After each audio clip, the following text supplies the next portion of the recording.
Okay, this is going to be Galileo Galilei, chapters 1 and 2.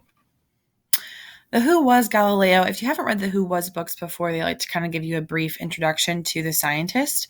On your notes, where it says to fill out, write a sentence or two from the Who Was section, you can do that if you want. Honestly, I don't even remember if I gave you the pictures for the Who Was section yesterday. I don't think I did. But either way, you can either fill it out if you want to or just cross it off. But we're going to go on to chapter 1, His Boyhood.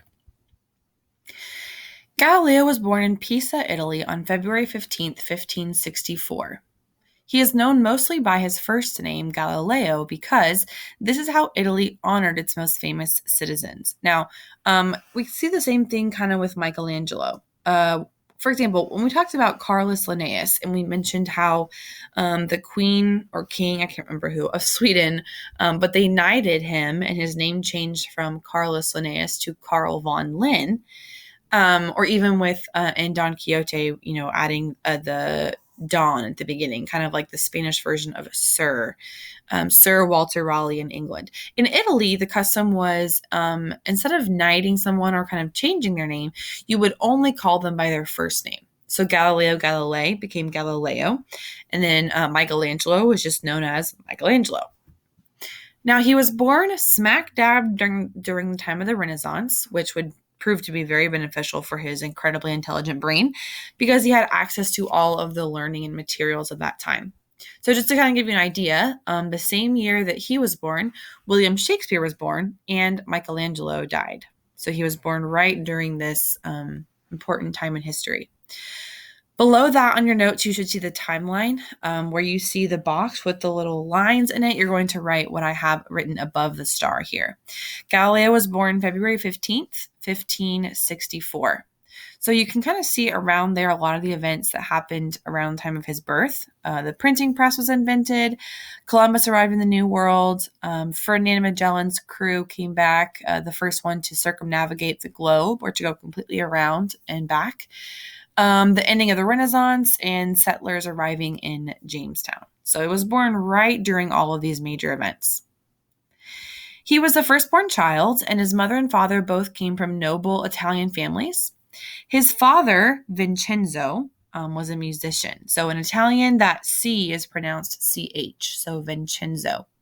Now, as a musician, Vincenzo did not make a lot of money, so he worked very hard to give his children and his family the best life he could offer. Now, the book also mentions that sometimes the music pieces that Vincenzo would compose would upset the rules he was supposed to follow and he would get in trouble. So Vincenzo was a little bit of a rebel, especially in the realm of music, apparently. But we're going to see that impacted Galileo to also be a little bit of a rebel as well. Or at least he was the same way. So I'm going to assume it came from his father or maybe someone else. But anyway, Vincenzo is quoted as saying, "I wish to be allowed freely to question in search of truth." So his bold, outspoken nature had a great impact on Galileo as well. So what Vincenzo is saying here is, instead of having to follow these rules for things such as music, I wish I could just freely compose the music how I want to.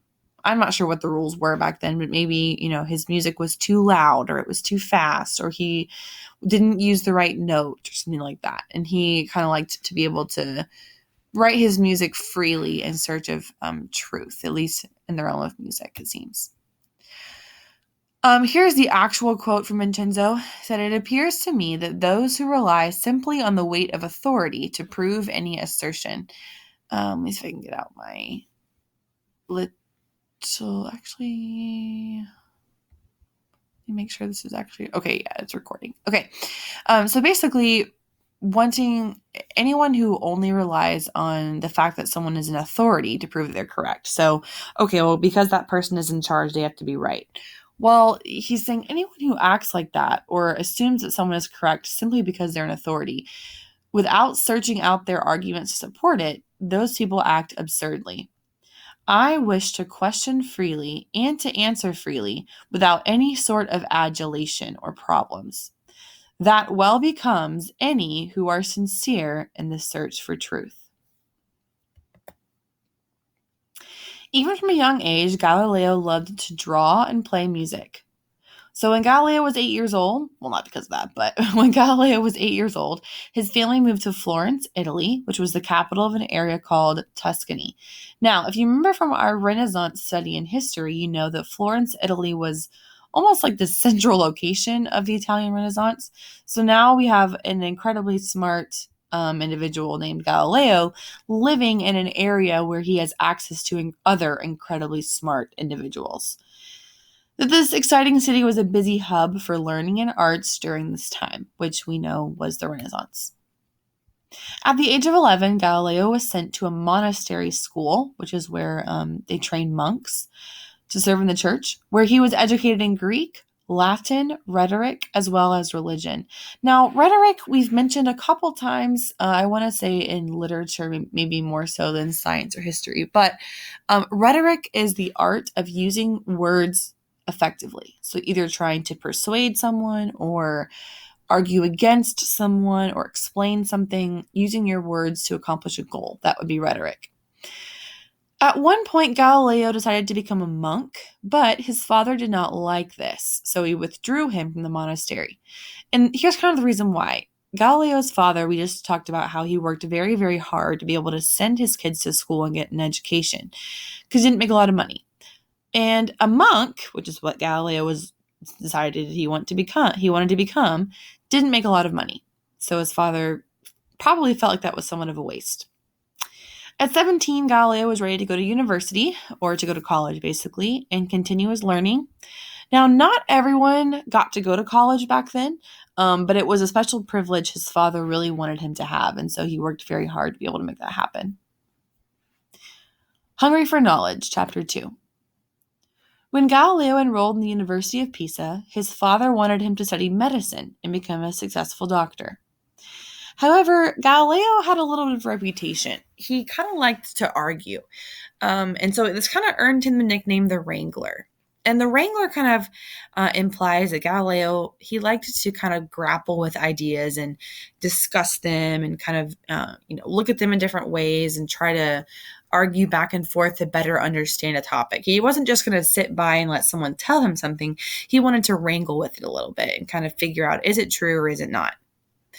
But as a friend, he was loyal, generous, and friendly. I always like to point out in this part that my older brother, Alec, is incredibly, incredibly smart. He reminds me of Galileo in this way, that he likes to debate, he likes to argue, he likes to not just take someone's word for it. He wants to see the proof. And then also as a friend, he is loyal, generous, and friendly. So in that way, he kind of reminds me of Galileo's personality a little bit. So people either grew to strongly love Galileo or they strongly hated him. Now, here's a picture of the University of Pisa where Galileo attended. It is the 19th oldest extant university in the world and the 10th oldest in Italy. And you can see right behind that is the Leaning Tower of Pisa, both of which I believe are still standing today. I don't think it's still a university. However, I'm not sure. Either way, it looks like it's still something you can go and tour. But two seemingly very beautiful buildings. One day while in school, Galileo heard a lecture or a lesson that inspired him to realize that nature runs on laws based on mathematics. He said the universe cannot be read until we have learned the language in which it is written. And it is written in mathematical language. And the letters are the triangles, circles, and other geometric figures. Okay, that was said by Galileo. So basically what he's saying is this: the universe runs on these laws that are determined by mathematics. And if we can figure those out, then we can better understand this universe in which we live. And in a way, Galileo was right. Since then, mathematicians and scientists and not physicians, but physicists, I guess was what it would be called. They have determined the mathematical formulas for many, many things. I wouldn't say everything, but you would be surprised at what mathematicians can figure out when they have the right formula and the right variables and information to be able to figure it out. Here's another quote by him. I don't believe this one's in your notes, but it says, "Philosophy is written in that great book which ever lies before our eyes, and I mean the universe. But we cannot understand it if we do not first learn the language and grasp the symbols in which it is written. This book, or the universe, is written in mathematical language, without which one wanders in vain through a dark labyrinth. So Galileo is saying if we can't learn to understand the mathematical language of the universe, then it would be like walking through a maze in the dark. Very, very confusing, not having any idea what's going on. For some reason, this is where my slideshow stops, but I have included after this some pictures of the key. Just make sure you get those copied into your notes, and then we'll go on to chapters 3 and 4.